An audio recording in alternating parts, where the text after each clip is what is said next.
No Hora de Agir de hoje, nós vamos continuar a conversa sobre este Objetivo de Desenvolvimento Sustentável número 3 das Nações Unidas. O ODS 3, saúde e bem-estar para todos, em todas as idades e em todos os lugares.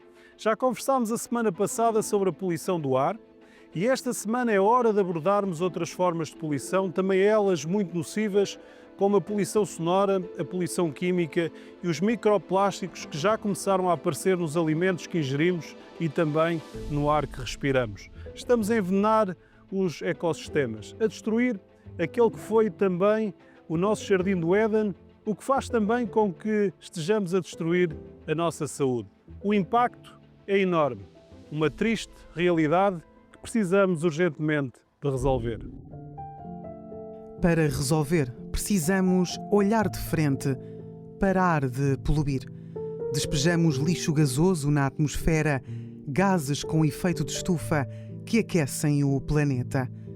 Mas não é só o dióxido de carbono da queima do carvão, do petróleo ou do gás natural. A civilização industrial produz muito mais lixo.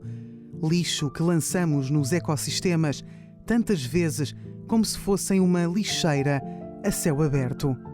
Segundo a Lancet Commission, a poluição química no ar, na água, nos solos ou nos tóxicos industriais é responsável por mais de 9 milhões de mortes todos os anos. Um número assustador. Ela vem da indústria química, da agricultura, da mineração, da má gestão de resíduos e até da saúde, com fármacos e resíduos hospitalares que os sistemas não conseguem filtrar. As consequências estão à vista. Cancros, doenças respiratórias crónicas como a asma e a DPOC, doenças cardiovasculares, tromboses, AVC, doenças neurológicas como Parkinson e Alzheimer, alterações endócrinas que afetam a fertilidade, malformações congénitas e doenças inflamatórias do intestino. Vivemos num tempo em que ingerimos microplásticos que já aparecem no sangue humano e até na placenta antes de um bebê nascer. Precisamos do silêncio, não apenas para fugir à poluição sonora, que também mata, mas para pensar. Pensar no sofrimento por trás de cada diagnóstico, de cada vida encurtada. É por isso que hoje, mais do que nunca, parar de poluir é o tema de mais um Hora de Agir.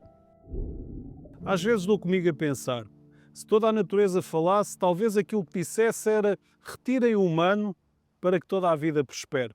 Conseguimos feitos extraordinários ao longo da história da humanidade, mas depois de tanto progresso, talvez o mais básico fosse apenas o de concluir que era errado poluir. A poluição química não vive apenas nas chaminés das fábricas ou nas águas contaminadas. Ela entra todos os dias na nossa vida da forma mais silenciosa, muitas vezes através daquilo que comemos ou bebemos. Resíduos de pesticidas, metais pesados, aditivos, microplásticos podem estar presentes nos alimentos e acumular-se depois no nosso corpo ao longo de anos e mais anos. E essa exposição está associada a doenças que tantas e tantas vezes só se revelam tarde demais. E é sobre estes contaminantes químicos, sobre estas toxinas alimentares que nós vamos ouvir já de seguida Paulo Alvito, do Instituto Nacional de Saúde, Dr. Ricardo Jorge. Os contaminantes químicos são contaminantes, são substâncias que estão nos alimentos e que não foram intencionalmente lá postos. Portanto, já existem nos contaminantes e como resultado de todo o processo da cadeia alimentar, desde a produção, da manutenção, desde o transporte, etc. Portanto, é um conjunto de compostos que nós teremos sempre que avaliar e para o bem da saúde e para a proteção dos consumidores. Portanto, nós na Europa, por exemplo, seguimos a mesma legislação. No Brasil tem outra legislação, nos Estados Unidos têm outra e, portanto, também estamos em sintonia, mas nós seguimos a legislação europeia que dá esses teores máximos iguais. Podemos juntar três grupos. Primeiro, grupos que são contaminantes que têm origem ambiental e industrial. Pronto, portanto, são contaminantes que provêm de processos de incineração, de resíduos industriais, etc. E nós aí temos, por exemplo, compostos que as pessoas já ouviram falar, de dioxinas, de nitratos, de metais pesados. Pronto, temos aí componentes da área ambiental, contaminantes da área ambiental. Depois temos outro grande grupo que podemos falar em contaminantes biológicos. São contaminantes que têm origem em organismos biológicos. Temos a falar as toxinas produzidas por fungos, tem o nome micotoxinas, as fitotoxinas, que no fundo são toxinas de plantas, as ficotoxinas, são toxinas produzidas por organismos marinhos, por animais, zootoxinas, portanto temos tudo o que é produzido por organismos. E depois podemos ter um terceiro grupo de contaminantes que são resultado de processos do processamento de alimentos. Sei lá, temos por exemplo macrilamida, temos outras substâncias que cada vez se conhecem mais. E depois, estes grandes grupos enfim, uma forma muito superficial de abordar a coisa, mas dá para a pessoa perceber. E depois temos um grupo que denominamos de contaminantes emergentes, que são aqueles que até podem ocorrer dentro destes mesmos grupos que eu já falei, mas outros que estão a começar a aparecer e a estudar-se mais e os quais não conhecemos ainda bem quais são os seus efeitos. Para o público em geral, porque não vale a pena estarmos a alarmar, nem a dizer, ora, agora os alimentos têm todos contaminantes, isto está horroroso. Sempre teve, sempre terá e as pessoas sempre sobreviveram. Diversificar. Ao diversificar, nós não estamos a comer só de uma coisa, estamos a comer de várias. Claro que essas várias podem ter vários contaminantes. Temos a questão das misturas, porque não existe só um, existem vários, mas ao menos diversificamos e, portanto, não acumulamos tantos compostos com as mesmas ações. Todos os anos, cada um de nós ingere entre 39 e 52 mil partículas de microplásticos através da comida ou da água que bebemos. E se juntarmos o ar que respiramos, esse número pode ultrapassar as 100 mil partículas por ano. Investigadores na Universidade de Amsterdão encontraram microplásticos no sangue de 77% de pessoas analisadas. E um estudo italiano detectou partículas plásticas, imagine bem, em placentas humanas antes mesmo de os bebés nascerem. Estamos a falar de algo invisível, mas que é muito real. Partículas que vêm de embalagens, de roupas sintéticas, de pneus, tintas, de pesticidas e que entram no nosso corpo de forma bem silenciosa. Mas afinal, o que são os microplásticos? Como é que entram no nosso organismo? E que riscos são estes que representam para a nossa saúde? É o que vamos perceber com Joana Correia Prata.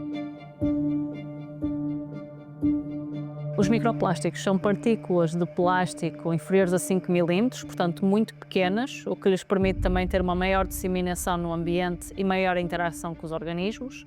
Elas podem ter dimensões visíveis a olho nu, por exemplo, nas praias, quando vamos à praia conseguimos ver estas partículas, mas também podem ter tamanhos microscópicos, que não conseguimos ver sem análises mais avançadas. Temos estas libertações de partículas a partir dos nossos móveis, dos nossos têxteis sintéticos, do tráfego automóvel, que ficam estas partículas no ar e acabamos por respirá-las e assim expor-nos pela via respiratória. Em termos de exposição pelo sistema gástrico, o que é que acontece? Nós basicamente ingerimos estas partículas e elas podem ter várias fontes. Podem ser, por exemplo, na água que bebemos, pode já estar contaminada, pode ser nos alimentos que consumimos, que também estão contaminados. Porquê? Porque estas partículas estão no ambiente, na pele apenas partículas muito pequenas, nanopartículas, mas também pode ser relevante em questões em que estas partículas de microplásticos são incluídas como um ingrediente funcional em cosméticos que nós propositadamente colocamos na nossa pele. Sabemos que os microplásticos têm potencial para causar efeitos adversos na saúde e depois também sabemos que esta exposição leva à internalização, ou seja, eles passam para os nossos tecidos e já foram encontrados em tecidos como o cérebro, a placenta, órgãos reprodutores, no sangue humano e, portanto, sabemos que eles conseguem passar e estar nos nossos tecidos, que é uma condição necessária a que depois exerçam algum efeito tóxico. Depois dos microplásticos estarem no ambiente, é impossível recuperá-los, porque estamos a falar de partículas muito, muito pequenas. o que nós temos que fazer é prevenir a introdução de microplásticos no ambiente. E como é que fazemos isto? Através da redução do uso dos plásticos e um uso mais racional deste material. Mas também temos que ter um apoio da parte política e dos reguladores para então regular estes plásticos e depois ter infraestruturas para o seu fim de vida. Isso também implica que nós, consumidores, separemos os resíduos e depois haja uma infraestrutura de reciclagem que permita então recuperar estes materiais e voltar a introduzi-los na economia, tendo assim uma economia circular. E estes microplásticos estão mesmo a dar cabo da nossa saúde.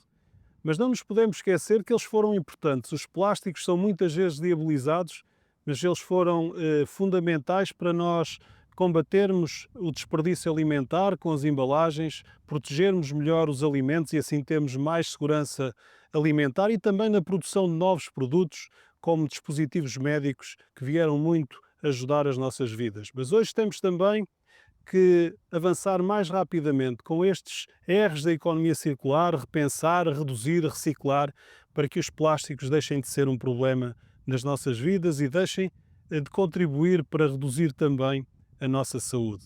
O que está também a reduzir a nossa qualidade de vida é a poluição sonora e esse foi o tema da conversa com Luís Campos e Cecília Longo. Luís, eu quando estava a preparar este programa não tinha ideia do quanto o ruído, a poluição sonora podia afetar a nossa saúde. Devido à formação de engenheiro, sabia que era preciso proteger os ouvidos nas fábricas por causa da questão da perda da audição, mas os riscos e os malefícios para a saúde vão muito mais além disso. Os efeitos da poluição são surpreendentes porque nós pensamos, conforme disse, que afeta apenas o ouvido. E, no entanto, o efeito da poluição sonora é um efeito sistémico. Através do cérebro e dos ouvidos, as perturbações que causa no sono, desencadeia um mecanismo hormonal que depois faz aumentar a inflamação em todos os órgãos. Cabeça, no coração, no fígado, nos rins, no intestino, nos pulmões. E a produção de cortisol também aumenta o stress, não é? Que é um dos problemas da sociedade. É um aumento do stress que faz não só o aumento da inflamação, mas inclusivamente translocação genética tem influência a nível genético. E, portanto, tem uma enorme repercussão, por exemplo, a nível das doenças cardiovasculares, a nível das doenças mentais ligadas aos distúrbios do sono, e a nível de muitas outras doenças, resultado deste efeito inflamatório a nível de todos os órgãos. Cecília, nós na pandemia tivemos na cidade de Lisboa algumas pessoas que sempre viveram na cidade e que pela primeira vez ouviram cantar os pássaros e respiraram um ar que não estava tão poluído e ficaram com essa utopia. Mesmo para combater estas ondas de calor, não se devia investir mais na transformação destas cidades? Sim. A pandemia foi trágica, mas trouxe-nos também estas novas possibilidades de um maior contacto com a natureza. Não foi só o maior contacto com a natureza, foi apercebemos que todos os nossos eixos de poluição dos grandes centros desapareceram todos. Portanto, é evidente que as pessoas ficaram disruptivas, não só porque tiveram doença, como também a nível de efeitos mentais foi brutal. A parte psicológica das pessoas esteve muito afetada, mas uma das áreas que nós vimos impressionante foi retornarem os pássaros, imensas aves, à cidade e ouvirem-se, as pessoas começarem a gostar de passear novamente na cidade, porque, se bem me lembro, quando a gente passa ali na Avenida da Liberdade, ficamos todos a cheirar a poluição, não me agrada, portanto não é uma boa maneira. Agora, na pandemia, que foi realmente um problema grave e é um facto, as pandemias são fontes de poluição também, de outros géneros, são bacteriológicas ou víricas e que põem em risco milhares de vidas ou milhões, dependendo um pouco do contexto. E neste caso, com a paragem dos automóveis, com as pessoas estarem isoladas, estarem em teletrabalho, veio fazer uma mudança completa em determinados hábitos. Isso foi importantíssimo para nós vermos que há capacidade das pessoas poderem mitigar e adaptar em relação às alterações climáticas e em relação aos fenómenos de poluição. Nós devíamos apostar mais em medidas que possam evitar a exposição de ruído, como fizeram cidades da Europa, que impediram determinadas zonas a terem trânsito automóvel, onde criaram mais zonas pedonais. O que é que nós podemos fazer para melhorar esta situação e para que nós, nas nossas cidades, não estejamos tão expostos a estes... Isto é um perigo, não é? Para a nossa saúde. Conforme disse, uma das primeiras medidas era monitorizarmos o nível de ruído. Neste momento, calcula-se na Europa, 1 em cada 5 pessoas está sujeita a níveis de poluição que excedem os que são nocivos para a saúde. O que é que pode ser feito? Pode ser feito muita coisa. A nível do isolamento acústico das construções, mas também, portanto, o alargamento da proibição noturna de voos do tráfego aéreo, proibição das cargas e descargas a meio da noite que perturbam tanto as pessoas. Aí há um debate também com o comércio eletrónico, há a questão de também fazendo durante o dia, depois também temos paragens no tráfego, provavelmente utilizar viaturas mais silenciosas, elétricas, que não fazem tanto barulho, porque de facto é um problema que hoje temos. Que outras medidas para além de... Discotecas, por exemplo, portanto quem vive perto de discotecas ou em alguns bairros históricos, como por exemplo em Lisboa, que estão sujeitos àquele barulho dos bares até às tantas da noite, têm um profundo impacto a nível da saúde mental, saúde física, doenças cardiovasculares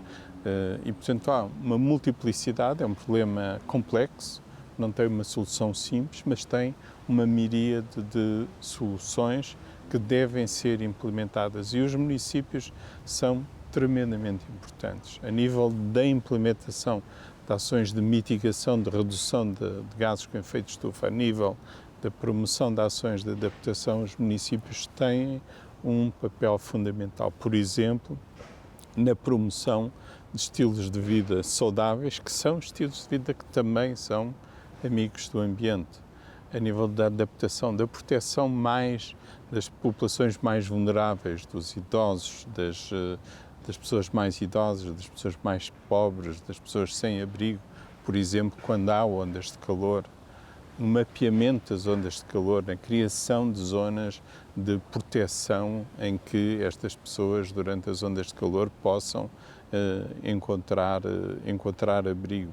Na própria preparação para catástrofes climáticas, uma nova pandemia, os municípios, em conjunto com a saúde, deviam se reunir e ter planos para não só estimarem, portanto, os impactos que essas catástrofes vão ter na população, mas também um fenómeno que se passa, que é a inoperação de muitas estruturas de saúde que têm que ser substituídas por outras. Obrigado, Cecília, obrigado, Luís, por terem estado em mais uma Hora da Gente. Obrigado.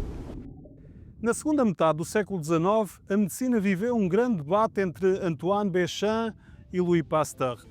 Béchamp defendia que a doença nascia dentro, quando o organismo estava enfraquecido e que o essencial era fortalecermos o corpo e o meio interno para que conseguíssemos resistir.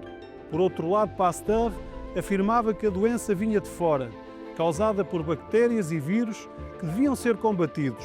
E no final, Pasteur venceu em toda a linha. Confirmou experimentalmente os seus resultados e a partir daí nasceram as vacinas, a asepsia cirúrgica e muitas políticas de saúde pública ainda hoje em vigor. Mas hoje, para cumprirmos o ODS 3, precisamos das duas correntes. Cuidar do terreno, reduzindo o stress, praticando exercício físico, bebendo água, boa alimentação, um sono reparador e combater também os agentes externos. A poluição do ar, da água, do solo, esta poluição sonora que silenciosamente nos adoece. Para termos saúde, precisamos de Béchamp e Pasteur. Cuidemos da nossa saúde. Hora de agir. Um abraço, amigo, e já sabe, nós temos encontro marcado na próxima semana. Até lá.